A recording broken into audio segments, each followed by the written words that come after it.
Have you had your smear test?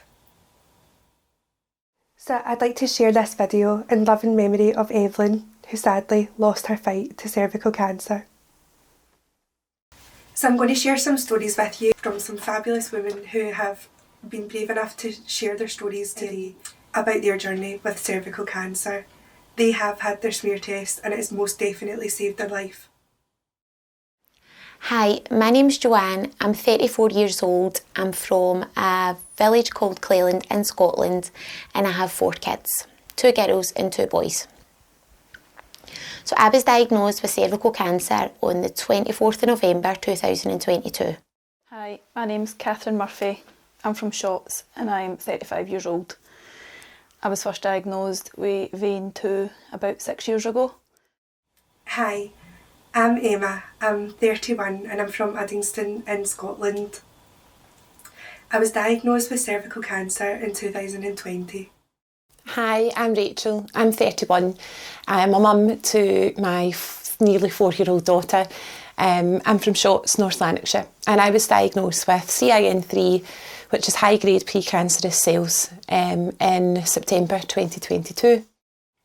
Hi, my name is Lauren. I'm 30 years old and I'm from just outside Cumbernauld. Last year on the 10th of February 2022, I was diagnosed with stage 3 cervical cancer. So taking you back to the start, my symptoms were I was having back pain, I was having like a bloated tummy. I was actually on holiday on October 2022 and the back pain was just excruciating. My tummy was just constantly bloated to the extent my kids were actually asking me if I was pregnant, and I just knew something wasn't right. So at the moment I've had 3 LETS procedures and 3 LEAP procedures done. So it's been ongoing for 6 years due to the fact that they won't allow me to get the 2 sides done at one time, in case anything kind of fuses together, and they always need to wait 6 months in between procedures as well, just to make sure everything's healed at the other end correctly. I went for my routine smear test. I was a couple of months late just with having a new baby and a busy lifestyle, and I just wasn't able to make myself top of the priority list. I went for my smear test thinking that nothing would come back of it. I didn't even know how important it was to go for my smear test or the reasons why I was going for my smear test, which looking back now is just so silly. We should really educate ourselves on it. A couple of weeks later, I got a letter through saying that I had abnormal cells. I got another letter through to go to Haymyers for a coloscopy. So I went for my routine smear test in September 2022 and received a letter in the post at the beginning of November 2022. This letter was an appointment for a colposcopy clinic. Now to this point I had not received my letter to explain to me that my smear test had detected that I was HPV positive, and that I might have abnormal cells. It was just a letter for the colposcopy clinic. I did not know what a colposcopy was. I didn't know what it was for. I'd kind of forgotten that I'd had my smear test. So obviously I turned to Google, as we all do, and found out that this was in relation to my smear test. For me, I had a lot of kind of signs and symptoms pointing towards cervical cancer. Abnormal bleeding, abnormal pelvic pain, things like that. I did go for a smear which came back abnormal cells, and then COVID hit and everything shut down. Went home from holiday, the very next day I phoned up, got a smear test booked, got in, 2 days later got my smear test done. That was fine. When I was getting my smear test done, it was sore, which has never happened before because all my smear tests are up to date. And I'd said to the nurse, that's actually really sore, and because it's never been like that before. Anyway, had my smear test, went home, fast forward 2 weeks, I got a phone call from the hospital.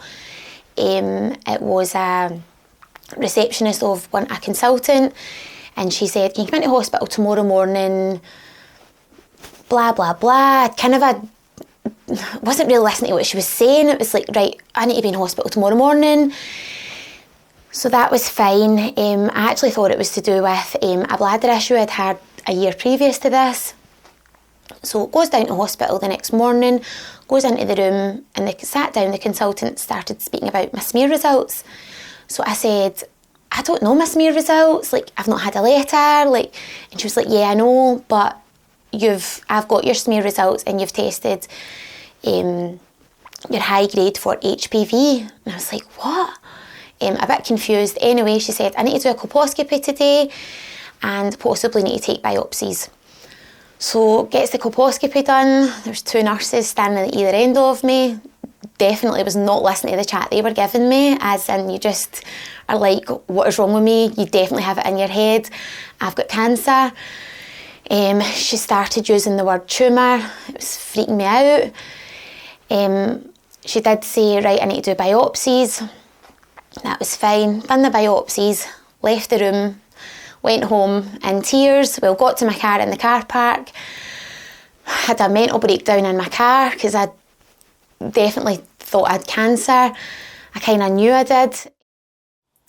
I went in and the doctor told me that day that any treatment that could be done would be offered that day.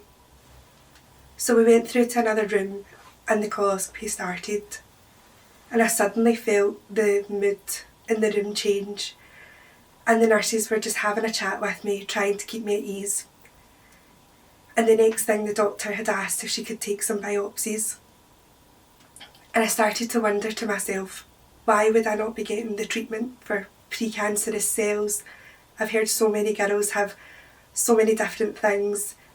Why would it skip straight to biopsies? So I got the biopsies and I really struggled with this. And when I stood up, I fainted.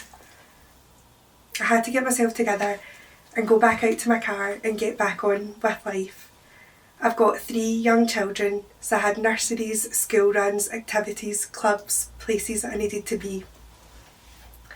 I was really upset that day and I didn't take any time for myself to even process what had just happened. So I went to the colposcopy clinic the following week. I'd received a letter on the Saturday in November, and then I went to the colposcopy clinic on the Friday. At the clinic, they told me that I would need to have biopsies taken that day. So they went through with the colposcopy, which is very much similar to a smear test. But then they had to take the biopsies. It was quite uncomfortable, but I knew it had to happen, so it was one of those things where you just take a big deep breath. I then had to wait until the end of February, start of March 2023 for my results from the biopsy. The doctor had indicated to me at the colposcopy appointment and showed me on the screen the area that was affected, and that she felt that it was at least high-grade precancerous. Those words of "at least high-grade precancerous" stuck with me. And for the 4 months between having the colposcopy and finding the results from the biopsies were nothing short of horrific. Even though I knew something was wrong, you try not to go to that sinister place, you know. Especially when you're told, "Oh, you're young, you know, it won't be anything serious, it's just your menstrual cycle."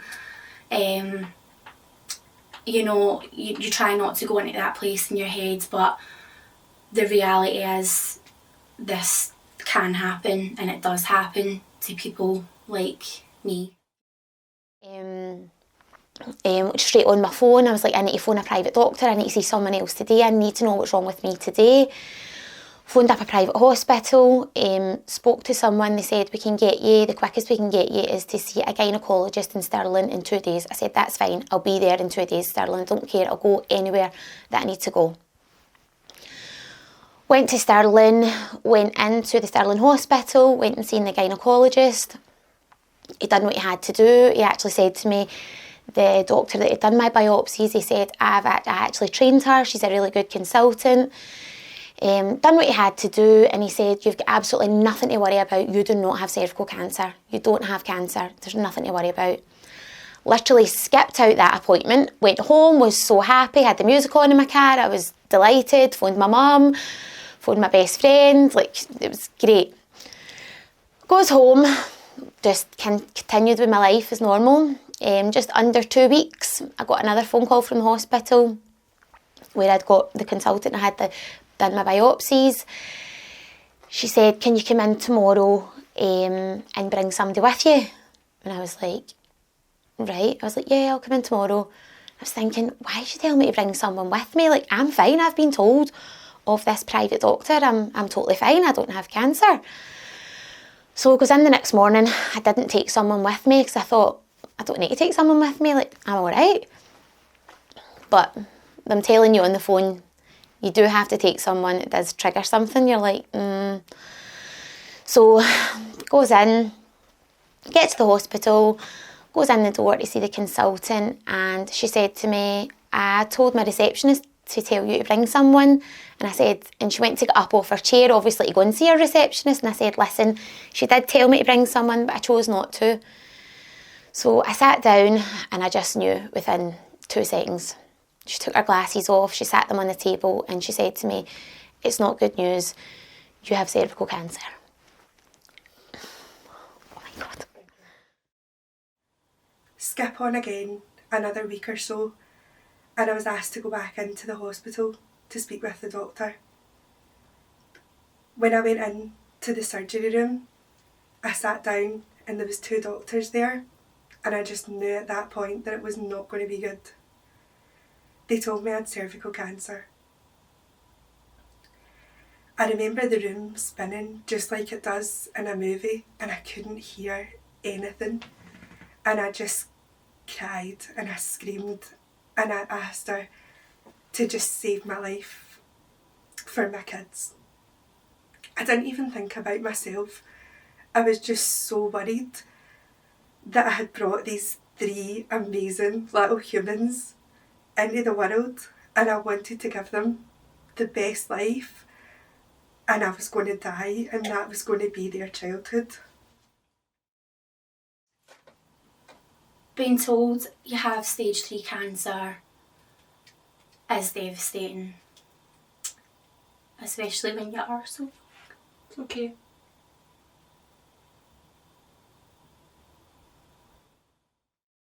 So when I got the results, I was invited to go back to University Wisha General Hospital, and to have a procedure called the LETS procedure. This LETS procedure removes the precancerous cells, but they also remove a surrounding area of healthy cells. The reason they do this is to try and get what they call a clear margin, because everything that they cut out is sent away again, just like a biopsy is, to check it. I then had to wait another couple of months. I think it was May or June 2023 that I had to wait until to get these results, and from that they confirmed that it was high-grade precancerous CIN3. It wasn't cancer. The relief that I felt from that was inexplicable. She brought the news to me that I had cervical cancer, and she was amazing. She spoke to me for a long time, went through everything. Obviously at that stage she doesn't know what stage I was at. My next thing was I had to get an MRI. So I goes out the room, meets with 2 nurses as I goes out the room, had to go straight, get bloods and stuff done. Left the hospital hysterical, went straight home. Just under a week I went straight, got my MRI. Within 4 days I got my MRI results. They told me I was stage 1B and I just had to have a hysterectomy. So I was like, great, don't need chemo, nope, don't need chemo and treatment, just you'll need to have a hysterectomy. That was fine, and I've already got 4 kids, so I was pretty lucky. I was happy to go ahead with the hysterectomy. So fast forward to February 14th of February 2023, I went into the hospital and I had a radical hysterectomy. I was in hospital for 9 days, had the hysterectomy, and then they told me that it had spread to my lymph nodes and that I was now stage 3C1, which I couldn't believe. I couldn't get my head around it. Honestly, the words will haunt me for the rest of my life. How could I go from being stage 1B to stage 3C1? It was mind-blowing. I was told that I had to have chemotherapy, radiotherapy and brachytherapy. But the consultant had said, you've got 6 weeks to recover from your hysterectomy and then you need to have a PET scan straight away to see if it's anywhere else. I was like, right, okay, so that's 6 weeks. I went home, the 6 weeks of recovering from that hysterectomy was the longest 6 weeks of my life because I was just needed to get this PET scan. I was like, need to get this PET scan, I need to see if it's anywhere else. So 6 weeks later, got the PET scan, got the results the very next day. They told me, it's fine, it's not in any other organs, but you'll need to get still your chemo, your radiotherapy and your brachytherapy. A few weeks later, I started my chemotherapy, I had my first chemotherapy. No one could have ever prepared me for what was going to come. I genuinely had it in my head, I was going to sail through this treatment. I was going to be okay. Nope, hurt me like a ton of bricks. I was so unwell the first week, I couldn't even get my chemo the second week.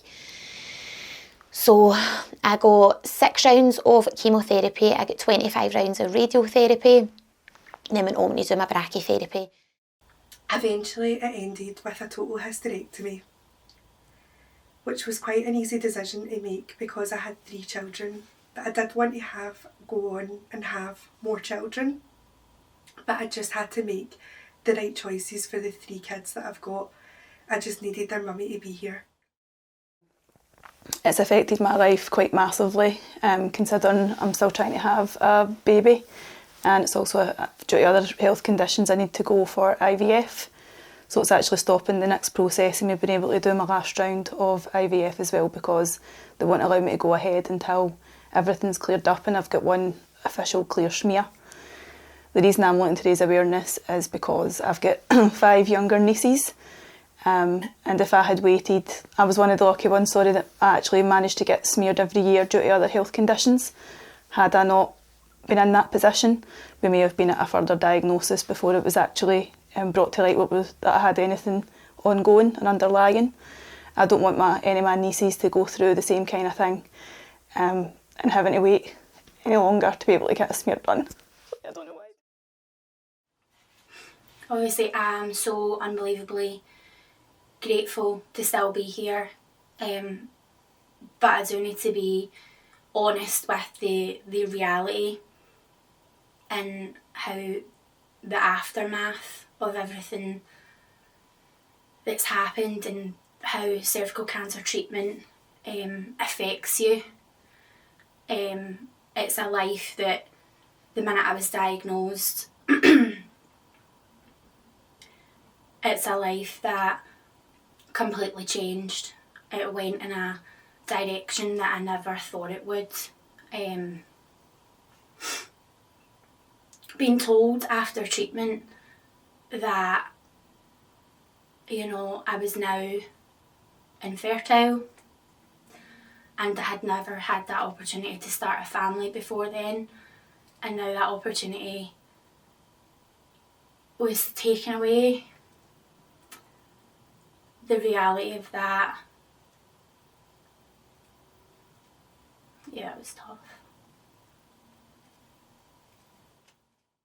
Self-testing is something that I have looked into,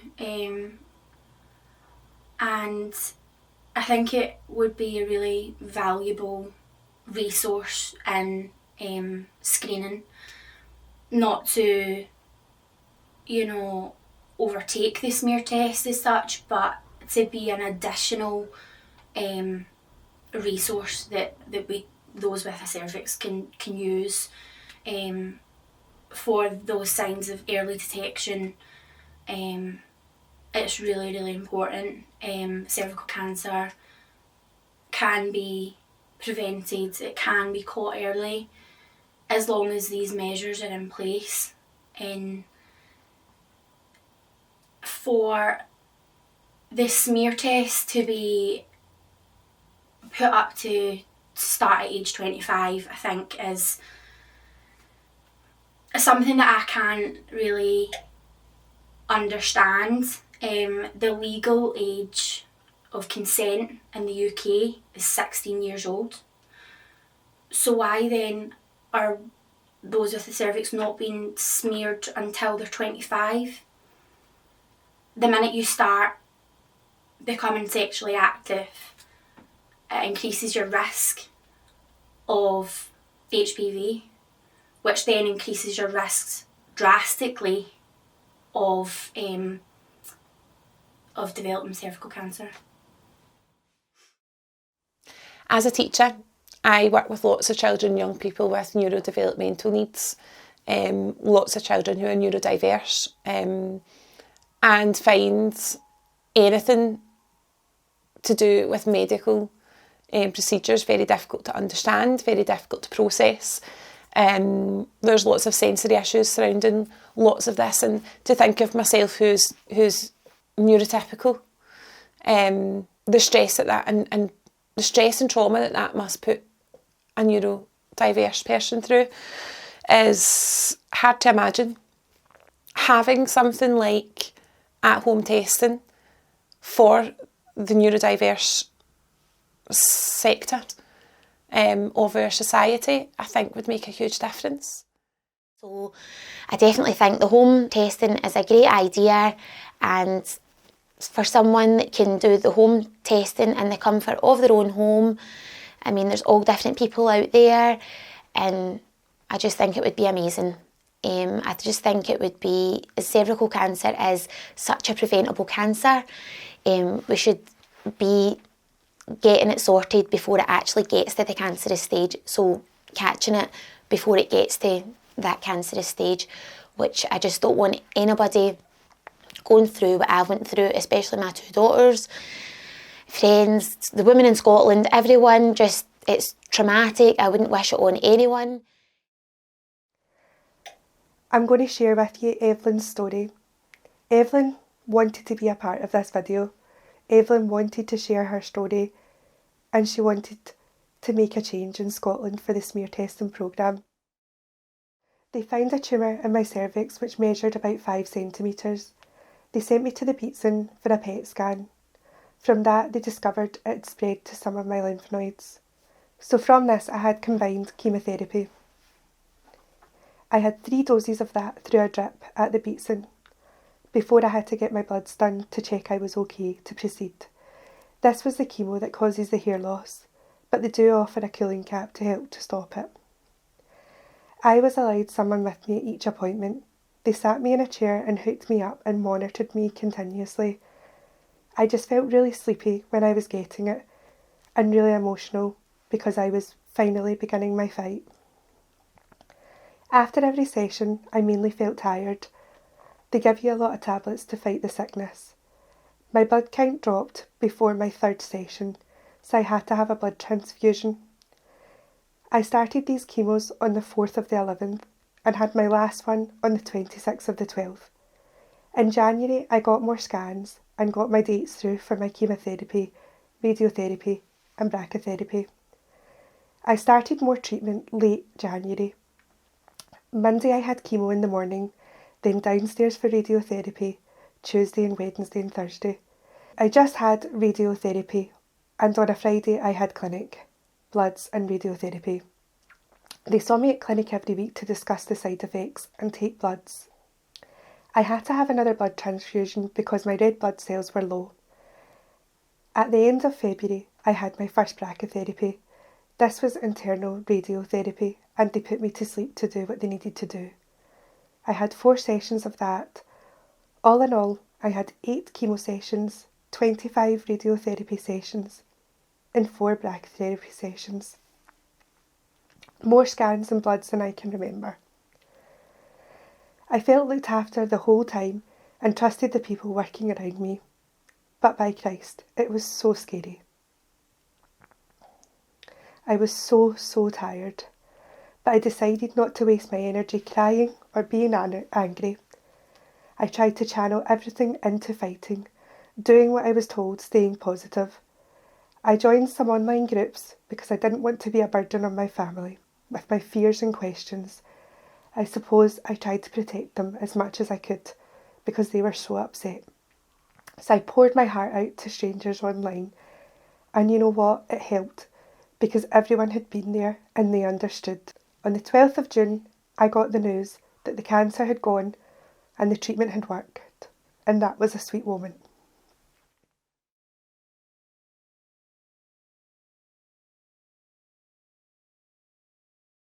We need a better smear testing programme. Cervical cancer is preventable if we have the right measures in place. Together we can make a change.